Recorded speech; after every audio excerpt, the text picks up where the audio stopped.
Alright. It's evening here. Everybody else went to a dance. I opted to stay home and get some things done. Like this. So, good afternoon. Good evening. Or good morning. YouTubers, wherever you're at out there. Alright. I am going to finish up the story of Gretchen. That woman is a chooser of the living, and this will be the last part I'm going to read from this book that I plan on reading, because it kind of it's the end of the point in the story at which I wanted to get across. Her story and Jeff's story goes on, and the little love story and how he I don't think I'm going to read that. But proposes to her and whatever. I might. Anyway, the next chapter here is going to bring me up to the conclusion of the statement by Mike. A couple little, I don't know, spoilers or whatever. The gal mentioned, or just, kind of fill you in, that the gal mentioned in here, Rebecca, who Mike is romantically, they're going to get married. Spoiler alert. She's from 1632. And she's from the kingdom of Sepharad, the visionary kingdom of Sepharad. She's a Sephardic Jew. Long story behind that one, really long story.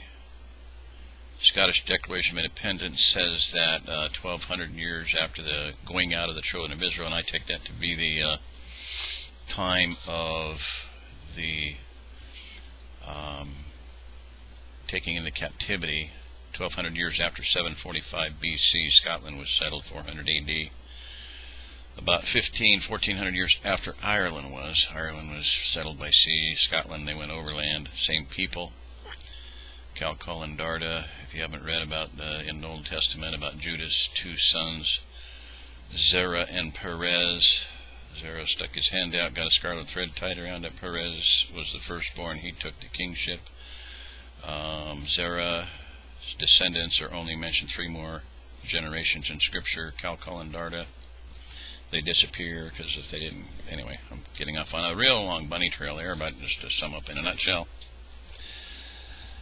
If you look at Scotland and Ireland, both of their symbols, emblems have mint flags. Coats of arms have red hands on them. So Calcol and Darda were both descended from Zerah, the Red Hand. In fact, my family line comes from the Red Hand.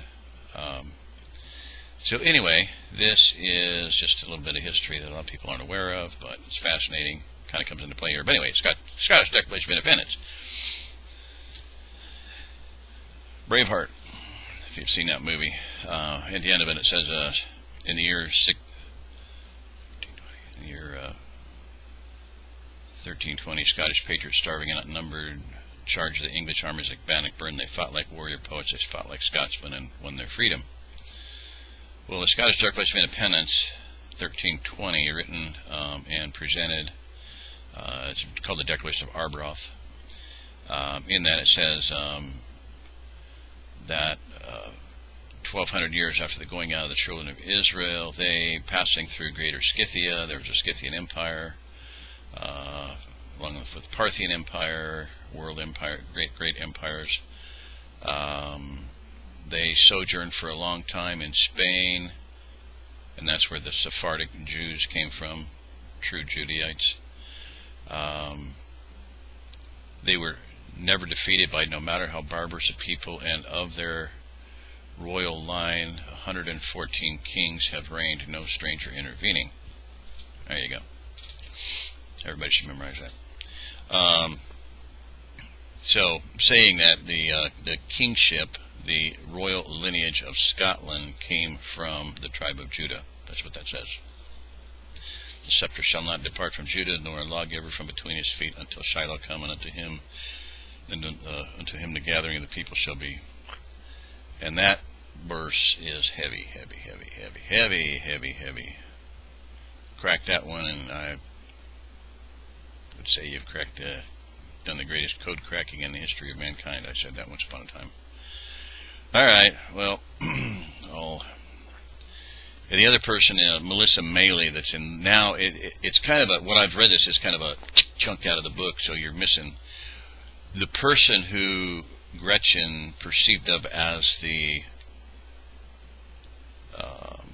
Baroness in the last chapter is now, I notice in this chapter, is just referred to as Melissa Mailey, the school teacher. Well, Melissa Mailey and the Baroness are the same person. So what Gretchen perceived of as a noble woman because she was healthy and old and well kept and had nice clothes was merely a school teacher. And of course the impossibility of 1,000 little school kids being in one building, that there weren't that many kids in the whole Holy Roman Empire, etc., obviously was, you can only go to school if you're a noble. So just the difference between what had obtained in America 100, 200 years later or not way more than that, but 600, whatever, 1620. All right, 400, 500 years later. So, ramble, tired. Okay, so chapter 23, and this is going to bring us to the denouement of this little saga, this part of the story line 1632. It's free online, links are there, and some of the deals here. So, chapter 23. Melissa Mailey ate with the refugees, still wearing her own robe. She felt foolish and awkward in that garb, eating in the same cafeteria where, over the years, she had shared thousands of meals with thousands of students. Dressed properly, Ed Piazza had obtained fresh clothes for her, but Melissa had refused to put them on. Not, she insisted, until the refugees were settled for the night, and it was time for the committee meeting. The same stubbornness which had once sent a young Boston Brahmin to share a lunch counter with black people in the Jim Crow South caused her older self to eat a meal in a robe with German refugees. So she has roots in the civil rights movement and was a protester, etc., talking about the Martin Luther King saga. Barefoot, just as they were, even if her toenails were painted. She had intended also to be there in order to guard against the inevitable danger of the half-starved refugees overeating. But there was no need, not with Gretchen there, watching like a hawk. Gretchen imposed food discipline with an iron hand. Melissa winced several times at Gretchen's methods of imposing that discipline. She had been opposed to corporal punishment all her life. She was a liberal too, obviously.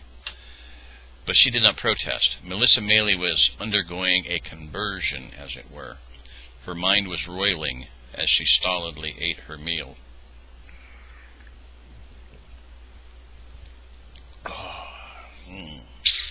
But she still did not approve of corporal punishment. But Melissa Mailey was not a fool and could recognize reality when she saw it. Her eyes flinched, but she would not close them. Gretchen, not she, had seen people eat grass to stay alive. Gretchen, not she, had seen those same people gorge themselves when unexpected plenty arrived.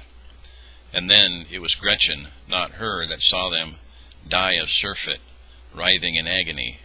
She watched Gretchen buffet another child, stuffing food into his mouth with both hands, forcing him to sit with his hands in his laps for 3 minutes before he took another bite. She winced. The little child's face would be bruised tomorrow, and he was weeping bitterly, but she did not protest. Gretchen had kept that boy alive again, in a world which would have slaughtered Melissa Mailey like a chicken. The boy was not even Gretchen's. Gretchen's baby was perched on her lap, feeding happily at her breast. Her own child was a rapist's bastard. The other, who knows? Nothing. Nobody. A piece of dust sent swirling across a raging landscape by the hooves of noble chargers, until by good fortune it rolled up against the dirty feet of a camp follower. Melissa winced too, seeing the glances which Gretchen continually sent to Jeff, sitting at the other end of the table. The glances were demure in a way, which only made them all the more effective. Jeff was a well-bred country boy. A leering, garish, raucous street prostitute would have scared him off. The young woman in a robe, poised, self-confident, her breast exposed only to feed a child, guiding her family through a meal, sending glance after glance, soft, shining, promising, to a boy only 2 years younger than she in age, but aeons in experience. Melissa almost laughed. Leave aside that incredible figure. The conclusion was foregone, given. By now, Jeff would be nothing but a raging mass of hormones burning with desire. Would he take advantage of the offer? Ha! Melissa had a sudden image of herself standing on a beach ankle-deep in seawater. Queen Melissa, imperious, righteous, ordering the tide to retreat. Melissa was opposed to sexual harassment. She was opposed to men taking advantage of the weaker position of women in society to satisfy their lust. She was. She still was. She was. She still was, but despair washed over her. The world had been plunged into war, The world she had been plunged into was so far removed from the one she had known that no answer seemed possible. How could she condemn? How could she reprove? And most important of all, how could she point a way forward? The boy Gretchen had buffeted was no longer crying. To the contrary, he was smiling, looking at Gretchen, eager to catch her eye, utterly oblivious now to the bruise forming on his cheek. Melissa realized that his Gretchen-imposed time limit was over. Gretchen, as if guided by some internal clock, met his gaze, smiled gently, and nodded. The boy stuffed a handful of mouth in his food. Starting to reach for another, paused, glancing warily at Gretchen. Sure enough, she was watching him, frowning. Angels never sleep. The boy sighed and put his hands back in his lap. The angel smiled.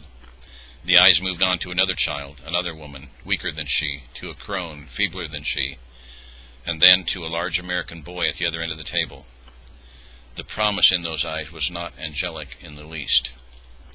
The eyes moved on, watching, sheltering, protecting. Steel eyes forged in a furnace Melissa could hardly imagine. The eyes of the only kind of angel that could possibly exist in such a place. Melissa was paralyzed. In the shower, she had been firmly determined to speak to Jeff, warn him, in no uncertain terms, that he was absolutely forbidden. Forbidden? Why? On what grounds? The answer was a serpent, a snake, a scorpion, a cure far worse than a disease. Good intentions be damned, reality would be something different.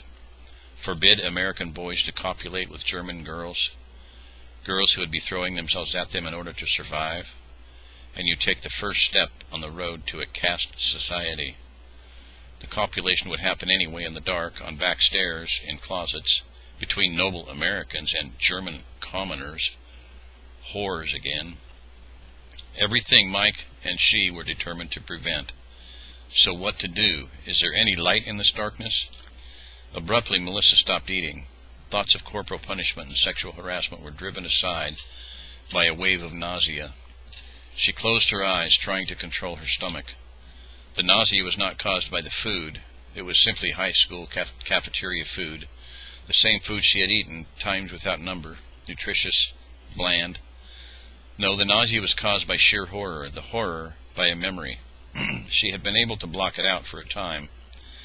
The difficulty of coaxing the women and their children through the sanitation process had kept her busy. The fretting worry over how to handle the situation developing between Gretchen and Jeff, them today, all the other girls she knew within a week, with other American boys carrying the guns which could protect them, had kept her mind occupied. A schoolteacher's habit, forged over decades, of maintaining decorum and discipline, had kept her tightly focused. But enough time had elapsed now. The memory could no longer be held at bay. The memory of 3 boys, none of them more than 14 years old, squatting at her feet like animals, their eyes blank, their faces numb, while their mothers and sisters and aunts wailed and shrieked like banshees. All of them except Gretchen, utterly certain that Melissa Mailey had come to murder them. She was going to vomit. Not here. They'll think they've been poisoned. Abruptly she rose and strode away from the table. She waved away Jeff's look of concern. "Just thought of something I need to do, that's all," she thought to him. Jeff, she knew, would reassure the others. He was a reliable boy, a good boy. Once she was out of the cafeteria, she turned and pushed through the big doors leading to the outside. Melissa was almost running now. She couldn't hold it down much longer, and she was determined to be completely out of sight of the refugees. Night had almost fallen, but there was still a bit of purple sky to illuminate the area. She turned right, away from the cafeteria windows. Now, in the semi-darkness, she began to run, her bare feet slapping the walkway alongside the school. She couldn't make it to the bushes near the technical center. Not a chance. This is far enough. She stepped off the walkway and fell to her knees. Guiltless cafeteria food surged up, spewed, splattered against innocent grass. Murder came out. Rape came out. Torture came out. Cruelty beyond imagining covered the land. Horror spilled. Anguish spread. The acrid smell of her own digestive juices was perfume, covering a stench so vile it could not be given a name. By the time Melissa Mailey finished, her conversion was complete. She leaned back and took a deep breath. Clean air filled her lungs. She probed her mind, pushing beneath the rage, searching for herself. Still there, she realized, sighing with relief. Barely, but still there. Mike and Rebecca found her a few minutes later. They had arrived for the committee meeting early as usual. What was not usual was that they were walking hand in hand. The sight of that affectionate hand clasp helped to drive despair out of Melissa's mind. Mike knelt by her side. "Are you all right?" He glanced at the vomit glistening in the light of the rising moon. Melissa nodded. "I'm fine." Then, realizing the absurdity of this statement, she chuckled. Physically, at least. Her eyes welled with tears. "Oh, Mike, they thought I was going to have them killed." A moment later, her head tucked into his sheltering arm, and she began babbling the tale. As she spoke, Rebecca knelt alongside her also, listening closely. When Melissa was done, she took another deep breath. "You know, I'm finding myself in a strange place, mentally, I mean. Never thought I'd be here." She tightened her jaws. The next sentence came between clenched teeth. "The way I feel right now, I'd have every single man in that army, both armies, lined up against a wall and shot. Tonight." Mike smiled and stroked her hair. "Take it easy, lady. You're the worst person in the world to have to make..." Hang on.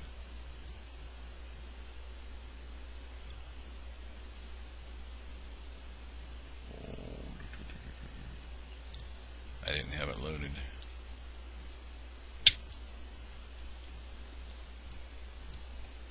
Come on. Almost there, okay. Walking hand in hand, kill and kill. Try. You're the worst person in the world to have to make a decision like that. Melissa tried to stop herself from laughing, couldn't, and then realized she didn't want to stop. The humor was cleansing. "Oh, isn't that the truth?" she demanded. "Nothing worse than a convert when it comes to self-righteousness." Mike was grinning now. "Lord save us." This was from a hardcore pacifist liberal. The grin faded. He shook his head. "Melissa, I just talked to James. He spent the last 2 hours checking over those men. The Scots took the Protestant prisoners into Badenburg. We've got the Catholics under guard out in the fairgrounds." He blew out his cheeks. "You want to know what he told me?" He said those men reminded him of all the tough kids and wild young men he grew up with, that's all. He comes from the ghetto, Melissa. You don't. A man like James understands a lot, better than you do, how men like that get produced. Put anyone in the right circumstances, wrong circumstances, and you'll get the same result. Some of them are genuine monsters, and probably would have been anywhere. The rest? Most of them, he shrugged. Just men, that's all. Fucking up in a fucked up world. She giggled. People were always so careful not to use profanity around her. School teacher. From Boston. That it was refreshing to hear it. The truth was, for all her prim and proper appearance, Melissa Mailey was very far from being a prude. Mention of James caused her thoughts to veer aside for a moment. She stared into the darkness, bringing his face to her mind, and now for the first time since she'd met the man realized how much she liked that face. Immensely. Those rough, hard, blunt features would have been ugly perhaps on a different man, but with James's intelligence and humor shining through, they simply seemed very masculine. Her thoughts must have been closer to the surface than she realized. "James," she murmured. The sound had a certain considering air. She didn't notice the quick, half-amused glance which Mike and Rebecca exchanged. Rebecca cleared her throat. "A very attractive man," she said softly. "A widower," added Mike. Melissa snorted. "Michael Stearns, there is something absolutely preposterous about you being a matchmaker for your former schoolteacher." Mike grinned. "True," he admitted. "So what? You could do a lot worse than James Nichols, Miss Mailey." "I have done worse," said Melissa. "Oh, my husband's." She shook her head ruefully. Since Melissa's second marriage had failed as quickly and disastrously as the first, she had restricted her romantic liaisons to occasional and very brief encounters, always out of town, usually with other school teachers she met at union conventions. Very distant, very casual, very safe. She was 57 years old, and the last such occasion had been... Again she was startled. That long ago? 5 years? Odd, familiar, half-forgotten sensations began welling up very powerfully. Melissa did not even try to stop the smile from spreading across her face, not at all. "Well, by golly, what do you know? Guess I'm not such a dried-up prune after all." Her spirits were lifting rapidly now, as these new thoughts drove horror into the shadows. "I'll have to look into that," she murmured. Then chuckling, "I noticed that you two seem to have stopped dancing around." Rebecca might have flushed a little. It was hard to tell between the darkness and her own complexion.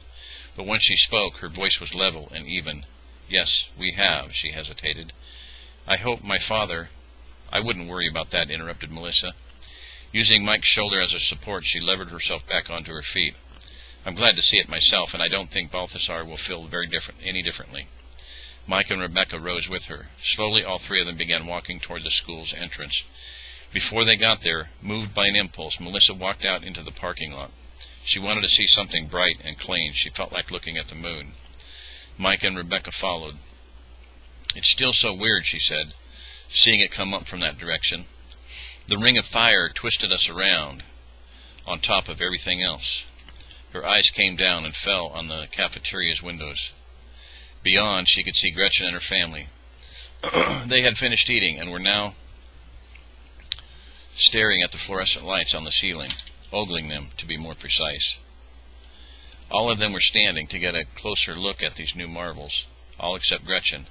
She was standing also. She stood taller than any of them, but she was not looking at the lights. She was looking at Jeff, smiling. "Twisted us around," Melissa murmured. She probed again, looking for herself. The rage was almost gone, and she found what she was looking for immediately.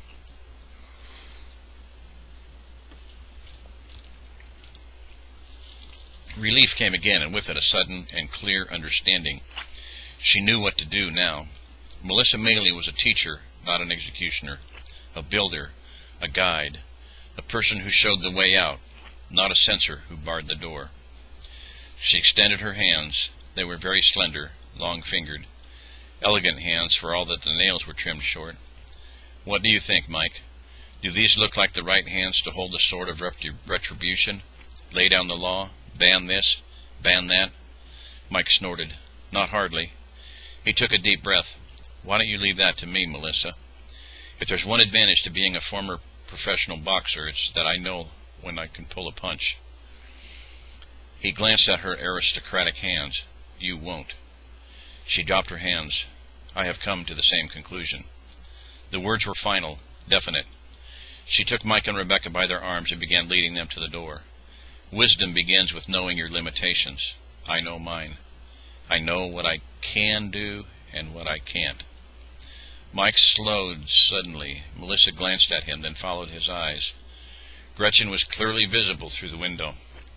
She was scolding one of the children, shaking her finger. Apparently the boy had started to climb onto one of the cafeteria's tables in order to get a closer look at the lighting. The celerity, the speed with which he climbed down was utterly comical. The imp obeying the goddess. She looked like a Teutonic goddess, thought Melissa. Bathrobe be damned. Clean, her hair was blonde, dark blonde, but definitely blonde. The long tresses framed a face that fell just outside of beauty, simply because the features were so strong. The finger was shaken by the large hand of a shapely but powerful arm, attached to a shapely and powerful shoulder. Everything about her was cut from that cloth. Her breasts, as large as they so obviously were under the thin bathrobe, looked as if they were held up by armor. Melissa, remembering Gretchen's naked body, knew that the rest of her matched what was visible. "Who is that?" asked Rebecca. Her eyes widened. "Is that the woman?" Happily, Melissa nodded. "Yep, that's her. You heard the story, I take it." Rebecca nodded. "Michael told me, the woman who hid her sisters in a cesspool and then stood there, straight up, waiting for—" She shuddered. "I can hardly imagine such courage." Mike stared at Gretchen through the window for a moment longer, before adding, "Geez, what a Valkyrie." Melissa shook her head. "No, Mike, you're very wrong." She scowled. "Valkyries. The word was almost a curse. Leave it to the sick and twisted mind of Richard Wagner to glorify a Valkyrie." Again she took her companions by the arm and began walking toward the door. "A Valkyrie is just a vulture, a death worshipper. Choosers of the slain, they were called, as if that were something to be proud of." She stopped abruptly, almost yanking them up short, her finger extended, pointing to Gretchen. "That young woman, on the other hand, is something truly grand and glorious. That woman is a chooser of the living." She sighed. "I know what I can do and what I can't. I know what we need and what I can give. I can help. I can teach. I can guide, hopefully, but I can't do it." A little shrug lifted her slender shoulders. "Even if I wasn't too old, I couldn't do it. I didn't come from that world, and even if I did—" She twisted her head, looking to the north. Beyond the hills was a battlefield. Her next words came in a whisper. "I never would have been tough enough, or had the courage. I'm not a coward, but not a chance. I would have died myself, much less been able to save anyone else." Melissa smiled. The expression was one of unalloyed satisfaction, the smile of a person at peace with themselves. "What this new world of ours needs is not a superannuated 60s radical, except maybe as an advisor. We're back at the beginning, where it all started, the days of the abolitionists and the Underground Railroad, Seneca Falls, and the pioneer women." Her smile became a grin. "Melissa Mailey will sure as hell lend a hand, but she's not what we really need. What we really need is a new Harriet Tubman." She beamed at the woman in the window. "And I do believe I may have found her." Gretchen was glancing at Jeff again. He was no longer shying away from those glances. Oh, no. He was staring back at her like a lamb, begging to be slaughtered. "Of course, first I've got to stop her from selling herself to another soldier in order to keep her kids alive. That'll hurt her image, starting off her new life as a camp whore, again."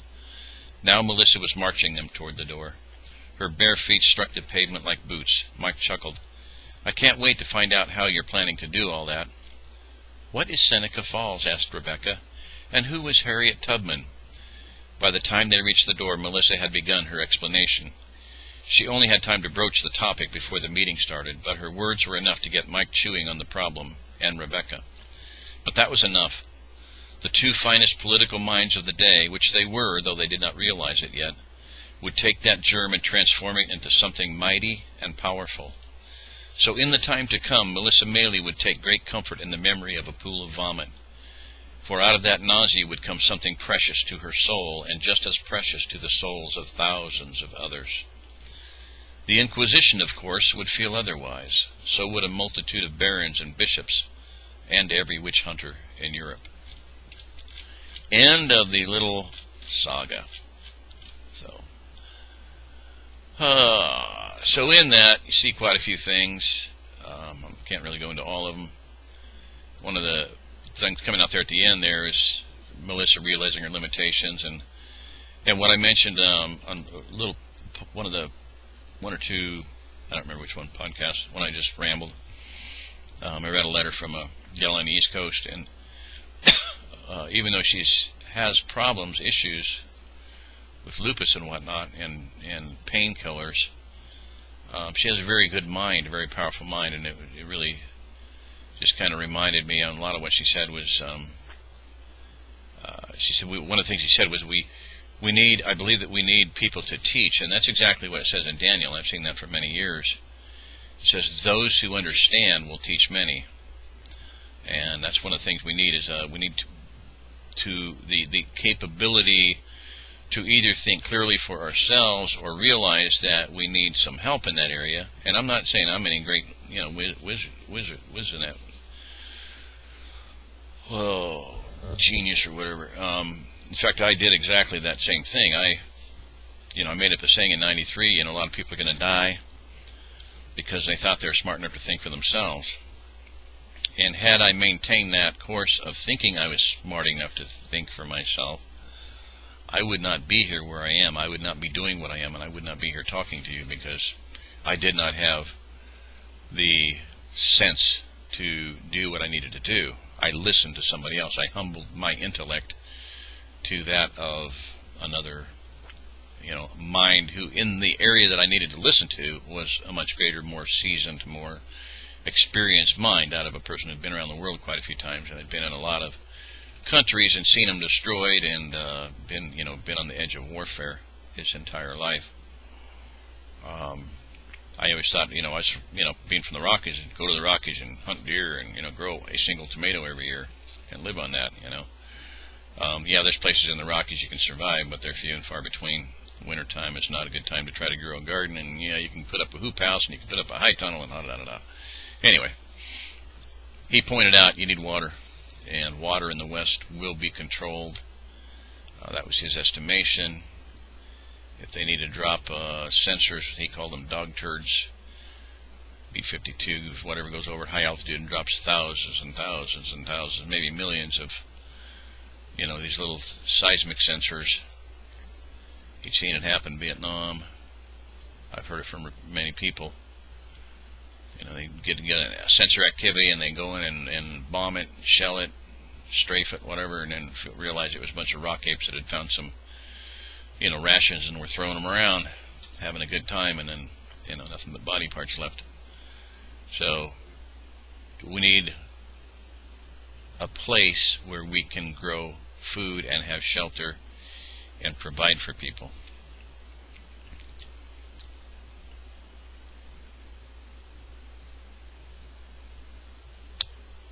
And see if I can kind of improvise here. There will be a place that is safe and warm, healing shelter, healing water, shelter from the storm. There will be a place you can call your own. Water, food, and shelter from the storm. Kind of a little saying. Galen Chadwick, a Well-Fed Neighbor founder, had come up with a few lines, which I thought was pretty awesome. I mean, his lines are very awesome, and he said that's like an anthem for the Ozark Plateau. And so when I was talking about the garden, Kipling's Glory of the Garden, looking at it at a national level, and at least from a new national level, a place that is a giant garden for all practical purposes. This region, in my Father's kingdom are many dwellings. There is room for all who come. There is healing for all who come. There is work for all who come. In fact, I was writing this in reply to that woman from the East Coast. There's healing here. So many hundreds, literally thousands of people that want to have a healing center. But I wrote to her, and I think it's the first time I ever wrote this poem or song to anybody. There will be a place that is safe and warm, with healing water, shelter from the storm. There will be a place He made for His own, with healing houses you can call your own. And then Galen's pretty well fits. Where cold springs flow like silver fountains, and time stands still in these ancient mountains. quote here, this doesn't fit, but at the same day, the first thing in my box was that poem from Galen, and I had replied to another thing, and this was my reply to somebody else. And what made these rivers so unusual are the large springs which feed most of them, springs so large and from waters so deep that droughts leave them still flowing. So, oh, it's just amazing. This is not in big print, so I'm going to go ahead and read this. This is what I had written to this gal. I'll pick up on this and then finish up with this.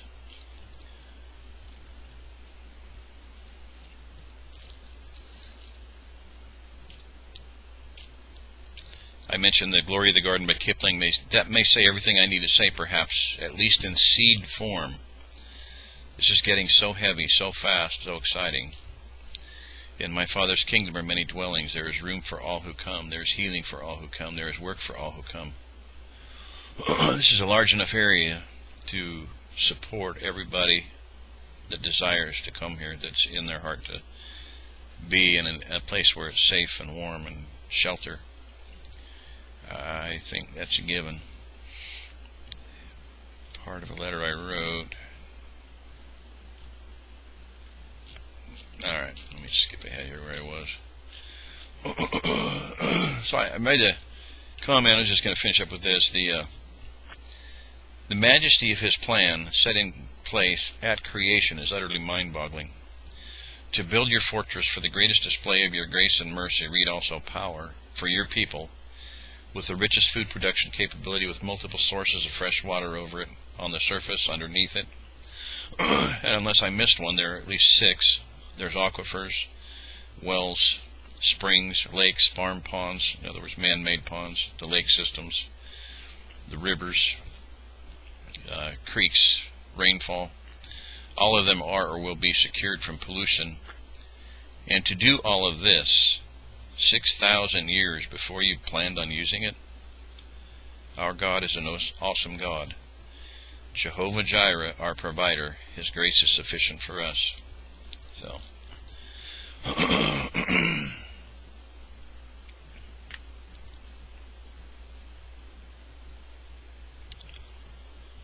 well, I guess that's it. Sorry to kind of peter out there. I need to close this down. Alrighty.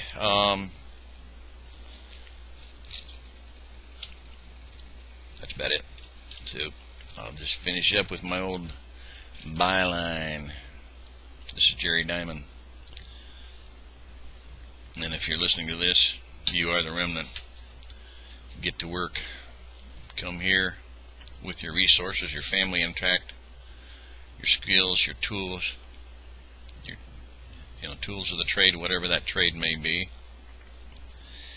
And this may be, I've been wanting to say something too. I'll just throw this out here real quick. Special, probably a video just for military people, officers, enlisted, whatever situation you're in, wherever you're in.